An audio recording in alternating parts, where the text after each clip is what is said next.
With our fiscal prudence since the beginning of this term of government, we have sufficient accumulated fiscal surplus to fund the overall deficit in FY 2020. There is no draw on past reserves. There are deep structural shifts taking place in the world today, coupled with near-term concerns over economic uncertainties and the COVID-19 outbreak. All nations, big or small, will have to devise strategies and mobilize their people to navigate these changes and turbulence. Singaporeans have enjoyed more than half a century of stability and prosperity because we have seized the opportunities from an increasingly open and interconnected world. Every decade or so, when a test comes, we have rallied and passed them together. In this budget, I've outlined our plans not only to help our people deal with near-term challenges, but also to better enable Singaporeans of all ages to thrive in the new decade. The stabilization and support package, costing $4 billion, will help viable enterprises and our workers during these uncertain times.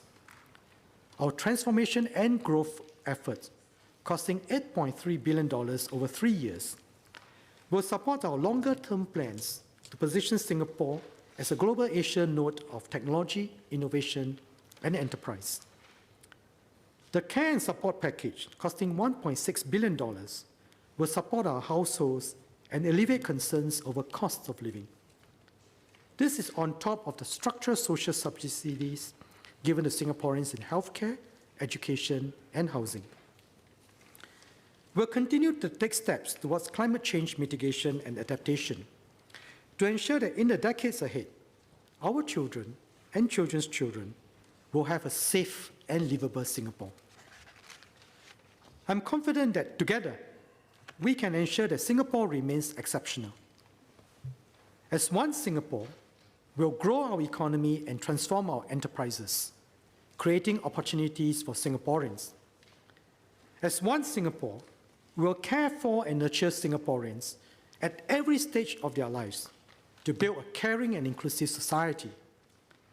As one Singapore, we'll build a livable and sustainable Singapore in the face of climate change, secure our sovereignty as an independent nation, and ensure our fiscal sustainability. As one Singapore, we'll work together with fellow Singaporeans to build a nation and a home we'll always call our own. Our nation has built up the capital, financial, human, and social, to go this distance. The Singapore spirit is strong and growing. Together, we will advance as one Singapore